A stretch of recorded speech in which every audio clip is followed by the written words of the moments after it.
দু একজন স্টুডেন্ট আমাকে বলেছে যে স্যার, আমরা সারা বছর পড়াশোনা করি, কিন্তু সব রকম কাজকর্ম করি বলে ঠিকঠাক রেজাল্ট আমরা করতে পারি না। আর এই রেজাল্টটা খুব ভালো না হওয়ার জন্য গ্রামের লোকেরা, বাড়ির লোকেরা সারাক্ষণ আমাদের আহ, কথা শোনাতে শুরু করে যে তোর দ্বারা কিচ্ছু হবে না, তুই পড়াশোনা পারিস না। এই সমস্ত শুনে দিন দিন পড়াশোনাগুলো আরও আমাদের খারাপ হয়ে যাচ্ছে। এই সমস্যার কি সমাধান হতে পারে? এই সমস্যার সমাধানের জন্য আমি তোমাদের আজকের একটা গল্প শোনাবো। একটি ছেলে, সে গ্রামে বসবাস করত। সকালবেলায় উঠে মাঠে খেলতে যেত, খেলাধুলা করে এসে পড়াশোনা করত, তারপর স্কুলে যেত, স্কুল থেকে এসে আবার কাজকর্ম করত, বাড়ির কাজকর্ম করত। এইভাবে সমস্ত খেলাধুলা, পড়াশোনা, কাজকর্ম সব কিছু করতো করে। তার যখন পরীক্ষার সময় এলো, স্কুলে পরীক্ষা দিল। পরীক্ষা দেখা গেল যে সে ফেল হয়ে গেছে, কয়েকটি সাবজেক্টে ফেল করেছে। তখন তার গ্রামের লোকেরা সবাই তাকে খারাপ বলতে শুরু করলো, বাড়ির লোকেরাও তাকে খারাপ বলতে শুরু করলো। এতে সে অতিষ্ঠ হয়ে উঠল। তখন সে এই সমস্যার সমাধানের জন্য সে তার শিক্ষক মহাশয়ের কাছে গেল এবং সমস্ত বিষয়টা বলল যে কিভাবে এই সমস্যার সমাধান সম্ভব। তখন শিক্ষক মহাশয় তাকে পরামর্শ দিলেন। শিক্ষক মহাশয় বললেন, তোমার এই সমস্যার সমাধান আগামী কাল তোমাকে বলবো।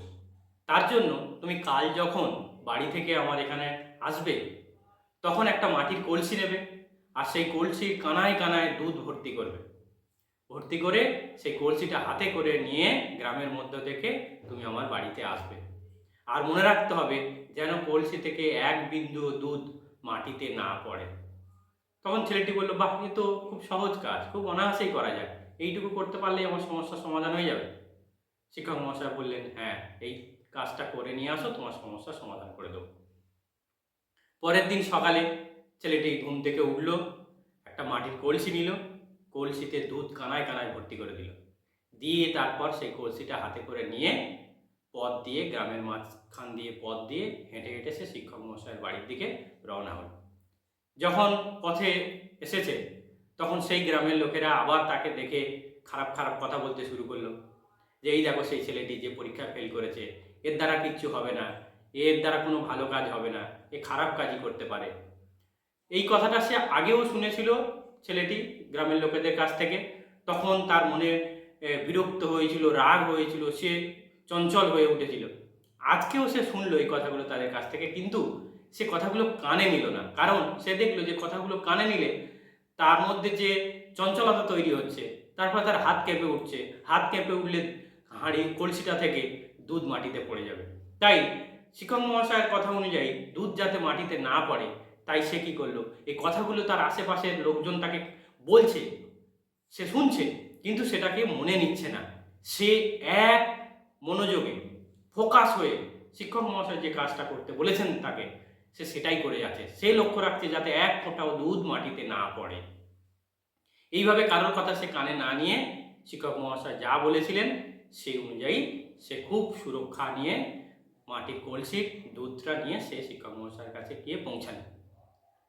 তখন শিক্ষক মহাশয় সব দেখে বলল, বাহ, তুমি খুব ভালো কাজ করেছো, অন্য দিনের মতো তুমি আজ কেন চঞ্চল হওনি? সে তখন বলল, যদি আমি আজ চঞ্চল হয়ে উঠতাম, আজ যদি আমার মনে অন্য চিন্তা আসতো তাদের কথা শুনে, তাহলে আমার হাত কেঁপে উঠতো, আমার কলসি থেকে দুধ মাটিতে পড়ে যেত। তাই আজকের ওরা নানান কথা বললেও আমি খুব স্থির ছিলাম, এতটাই স্থির ছিলাম যে আমার ভিতরের হার্টবিট পর্যন্ত আমি শুনতে পাচ্ছিলাম। তখন শিক্ষক মহাশয় তাকে বললেন যে আমরা পড়াশোনাটাও যদি এইভাবে করতে পারি, আশেপাশে যারা খারাপ কথা বলছে তারা বলুক, সে কথা কানে নিও না, তুমি তোমার কাজে ফোকাসড হও, তুমি মনোযোগ সহকারে মন স্থির রেখে অবিচলভাবে পড়াশোনা করো, যাতে দেখবে পরীক্ষায় তোমার সাফল্য অনিবার্য, কেউ তোমাকে আটকাতে পারবে না, তুমি যদি এইভাবে পড়াশোনা করতে পারো। ছেলেটি তখন তার সমস্যার সমাধান বুঝলো এবং সেইভাবে পড়াশোনা করলো। পরের বছর সে খুব ভালো রেজাল্ট করলো, আর গ্রামের সকলে, বাড়ির লোকজন সবাই তাকে খুব প্রশংসা করতে লাগলো।